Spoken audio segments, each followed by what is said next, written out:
Hello friends, Guy here, ready to share with everybody another one of my stories.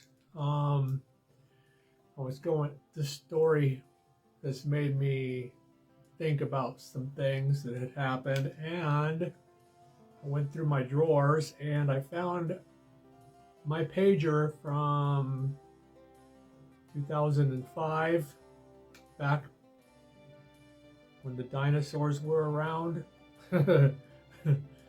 This is a device that after I was contacted by and given the energy being, I had this pager, and she used to communicate to me through this thing. For those of you unfamiliar with this, and there's going to be a lot of you, before there were phones, you would have to have a pager, and it would beep and let you know that you had a phone call come across this little screen right here. Well, they are able, let me just say this, these energy beings manipulate energy and frequencies. That's what they are at. That's what they're based out of. That's what they are made from. And so it's nothing for them to manipulate a device or a light or a heater or whatever to let you know that they're there. I would set this on a table when I met Craig and Suzzan. I don't think they believed me. I mean, who would? And it would respond to the conversation that we would be having.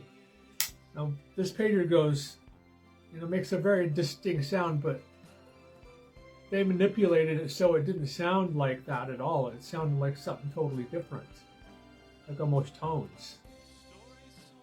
Anyways, I thought it'd be fun. I put a new battery in it. I'm gonna keep this here and put it right here, just in case. You don't know. You don't know. The story that I'm going to share is not of a darker nature. It's not, doesn't have to do with the shadow of deception. In fact, it has to do with divinity and God, and I don't rarely ever talk about this, and I was never going to bring it up. And Suzzan suggested that I do this, so I'm doing it to give, hopefully, hope and maybe restore some faith. So it's very personal. When I was contacted first time in Seattle, and the doctors came, if you're familiar with that, they came, and I ran out of the house before the ceremony was complete, and I said in that video that when I ran out of the house, things had changed. My senses were on overdrive. The colors were vibrant. I can hear the sound of the earth. That's what I said. And that still happens today. I can still hear things. And back then, I would get, it sounded like a Morse code in my left ear. Literally a Morse code.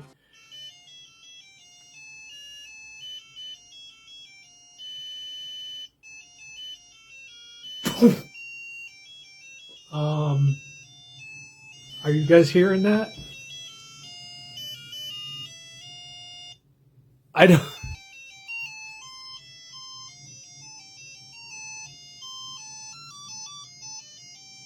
What?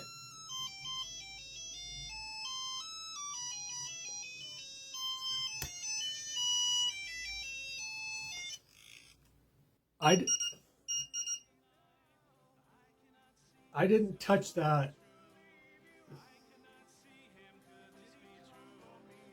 I've never heard that come from that. Okay, let's continue. So, that was interesting. So, I haven't turned this on in 15 years. Okay, so let's go. Where was I? So I get Morse code in my ear. And,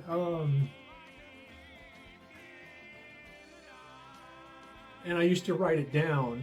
So I used to kind of try to keep, I thought it was something, not something, but I never kept up with it. Nonetheless, sometimes it would be Morse code, it would be really hard, or sometimes it'd be a high-pitched noise according to what was said, or it was a warning.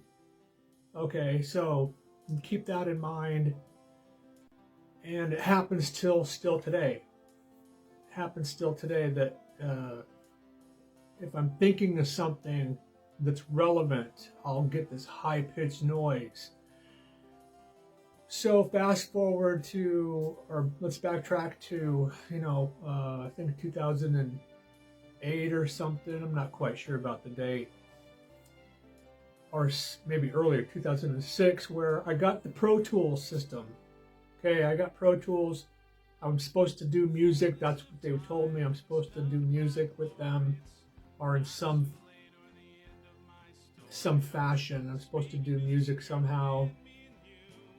I got a Pro Tools system, and there was a guy that helped me. In the book, I call him something else, but his name is Matt. Matt worked at Guitar Center, and he taught me how to run the Pro Tools system. He would come over to my house, and Matt and I became friends. So he is a super intelligent man, young guy, and technically brilliant, like Craig. These guys are technical wizards. I wish I had that technical savvy, but I don't. I'm just a musician, and so we became friends. And not one day after work, I get the pounding in my ear, drumming, like a Morse code. And it's really bad, and I say to my girlfriend, I said, something's wrong. Something is going on. Something is happening. And we go to the store, and on the way back, I'm driving, I get a phone call, and I answer it, and the lady on the other end says, "Is this Guy?" And I said, "Yeah." She goes, this is Matt's mom. We just found Matt in the backyard. He's been missing for 3 days, and he's unconscious in the backyard." And I went, why are you, I pull over, "Why are you calling me? Call an ambulance." She goes, "We did call an ambulance. They're taking him," she's bawling, "taking him to Tacoma General." I said, she goes, "I'm just calling you because you were the first one in his call list. And I wanted to let you know." This wasn't calm like this. She's bawling. I'm freaked out because my ear was just going crazy. And that's why that happened. We immediately go to the hospital. Matt had been in the sun, it was during the summer, and he had a brain aneurysm in his backyard, and he was unconscious for 3 days in the sun. No food or water. And they didn't give him much hope. It was pretty grim. And it was very hard to take. I hadn't seen Matt in like a week or something, but that was the last thing that I thought might happen, or was going on because of my ear.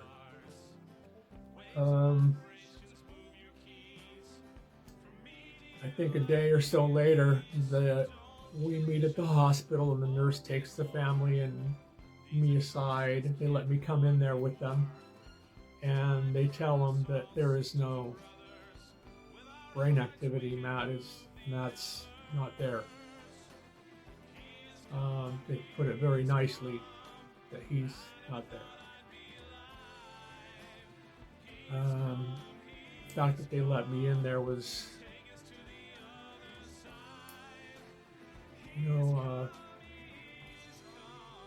very kind. I don't know that Matt had a lot of friends. I guess we spent a bit of time together, but so I think they're just waiting around for him to leave. I think a day or two later, I'm driving again by myself, and I hear God tell me this: go wake Matt up with your song.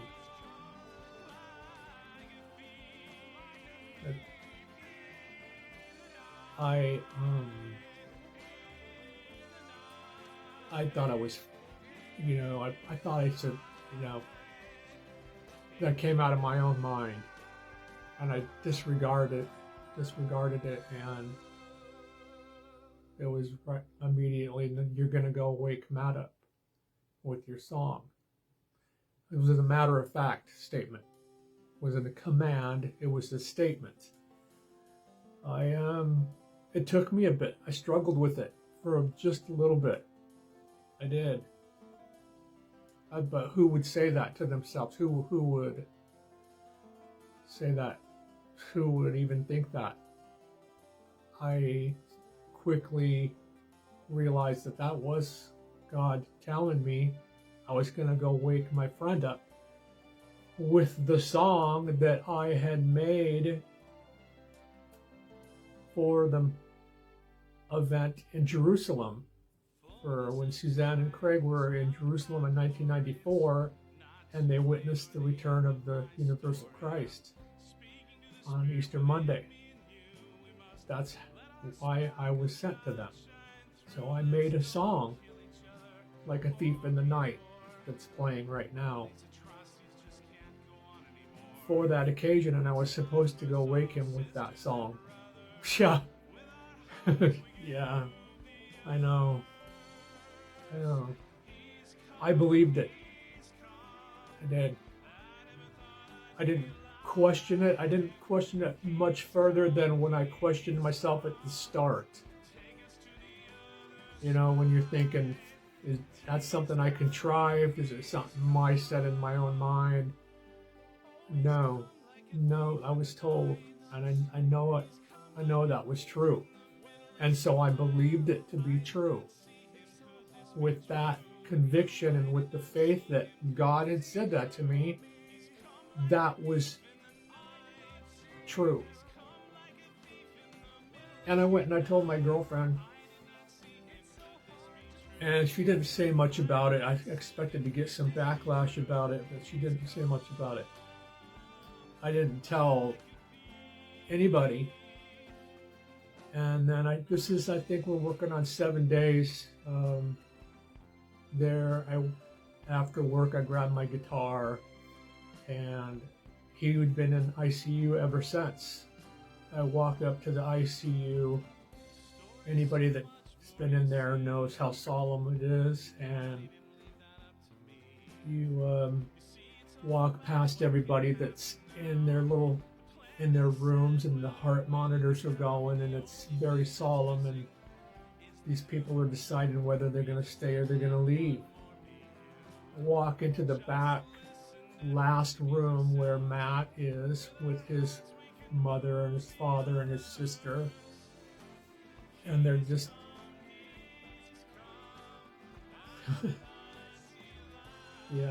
they're praying. They're in their hope beyond hope from what we were told a couple of days earlier. Hope. And I I didn't say anything to them. I just walked in and I pulled up a chair next to Matt's ear, and I played this.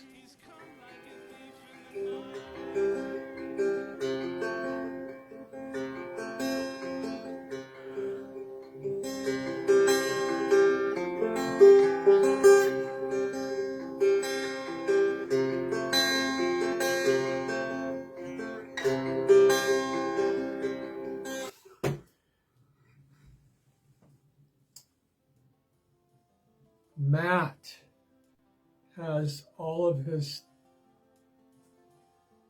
oxygen tubes, the heart monitors going. He's gone.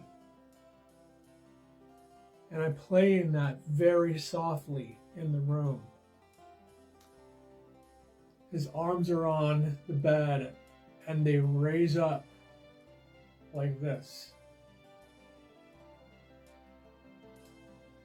And he starts moving his fingers like he's playing the guitar. He was a musician, and Mom gasps, and the dad, both of them, jump up at the same time and belt out, "Matt, you're alive. Matt, you're in there." Just ecstatic. It was a miracle that just happened. The sister's crying, everybody's bawling in complete joy that their son had returned.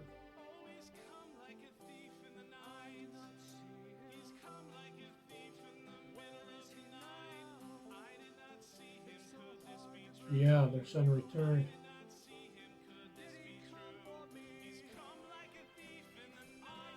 Dang.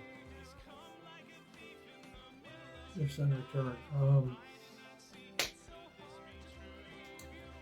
I got up, and I didn't say that I came there to do that. I didn't tell him what I heard or what God told me to do. I just did what I was told I was going to do. And I went in there and I woke their son up with the thief in the night, and I walked away. I just let them in the moment.